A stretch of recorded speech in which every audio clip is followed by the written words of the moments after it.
I was pretty shocked when I saw that Google left the weak antenna lines of the Pixel Fold in the same spot again for the third generation in a row. The original Pixel Fold snapped at the antenna lines right next to the hinge, and again on last year's Pixel 9 Pro Fold it snapped right along the same exact antenna line. This is like Vader building a third Death Star with the exact same exhaust port, or Voldemort hiding all 7 Horcruxes in Harry Potter's closet.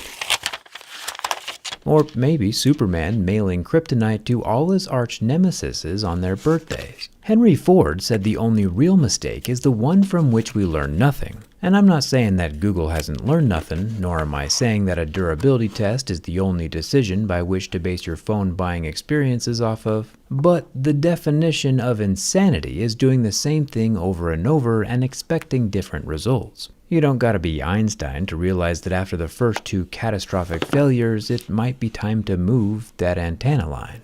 But here it still is, front and center, and I think it's gonna fail again.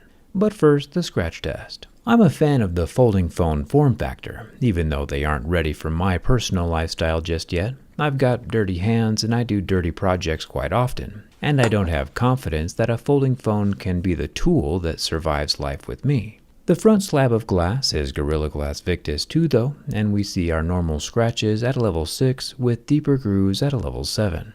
I'll pull off the Mohs scale of hardness paper since we'll need it for that inner screen. The 10 megapixel front face hole punch camera is protected by the same Victus 2 glass, and the earpiece slit is rather thin, right up next to the aluminum frame. Moving to the inner folding screen of the Pixel 10 Pro Fold, we kinda already know what's gonna happen. We haven't had any laws of physics broken in the folding screen category recently, and just like every other folding phone on the market, we see scratches beginning to form at a level 2. In order to get a screen to fold and flex, it has to be soft enough that a fingernail can damage the exterior layer. That's just how it has to be. One thing I noticed though during the unboxing is that there appears to be a second hidden under-screen camera spot right next to the main 10 megapixel hole punch selfie camera. We've seen hidden cameras on smartphones before, like on the Red Magic 10 Pro or the earlier Samsung folding phones. But, usually those hidden cameras are disclosed. We'll have to take a closer look during the teardown, but either way it has a soft layer of scratchable plastic over both the underscreen sensor and the 10 megapixel hole punch selfie camera. I do like this jade colored aluminum. It kinda glistens and darkens in color depending on how the light hits it. The volume rocker is also aluminum and removable.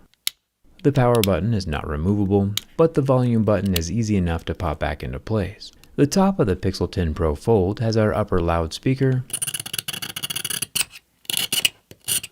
multiple microphones, and our SIM card tray. The metal tray has a black rubber ring around the opening to help with the IP68 water resistance rating. This is the first folding smartphone that is both rated for water and dust resistance. We will obviously put that dust spec to the test here in a sec. And of course, we still have the 2 antenna lines up here that we've come to know all too well over the past 2 years. The left side of the phone, while open, does not have any buttons on it. The bottom of the phone has our lower stereo speaker, 30-watt USB-C port, and our microphone hole.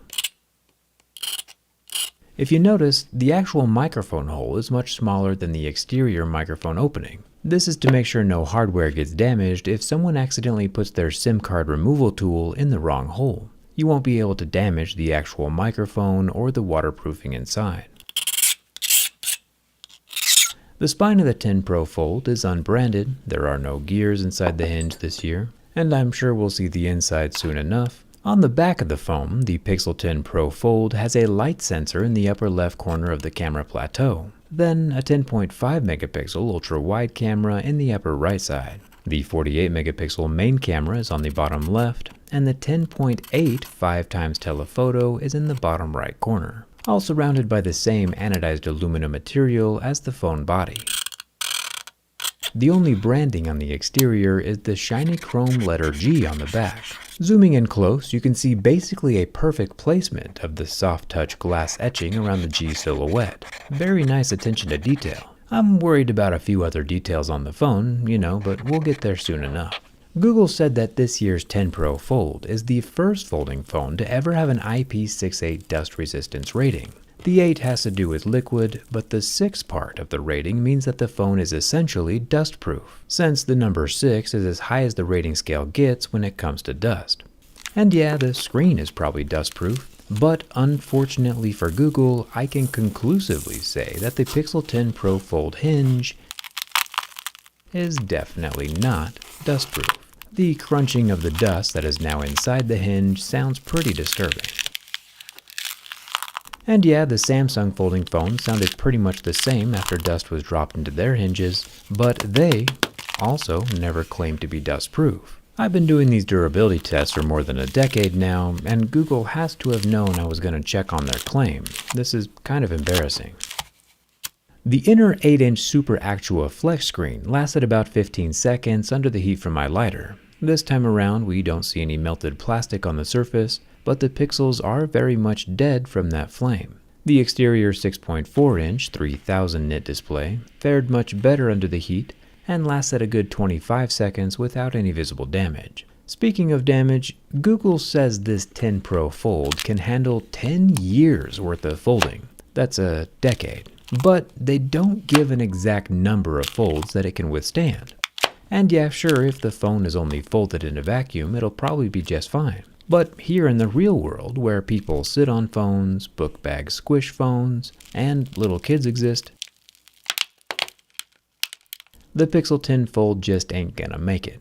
Having the audacity to call the Pixel 10 Fold extremely durable during their launch event, while not changing the antenna line locations from the previous 2 versions that catastrophically failed, is an insult to tech enthusiasts everywhere. This catastrophic failure was entirely predictable from 730 days ago. For sure, hype up the phone, but don't lie about it being durable if you didn't change anything to make it more durable. Google tried nothing to beef up the structure, and they're all out of ideas. Not only is the antenna line broken up at the top, but it looks like the 2 antenna lines along the left side are also bent. This is by far the weakest folding smartphone I've ever tested. And it gets worse. Straightening it back out for round 2, the battery decides it's had enough.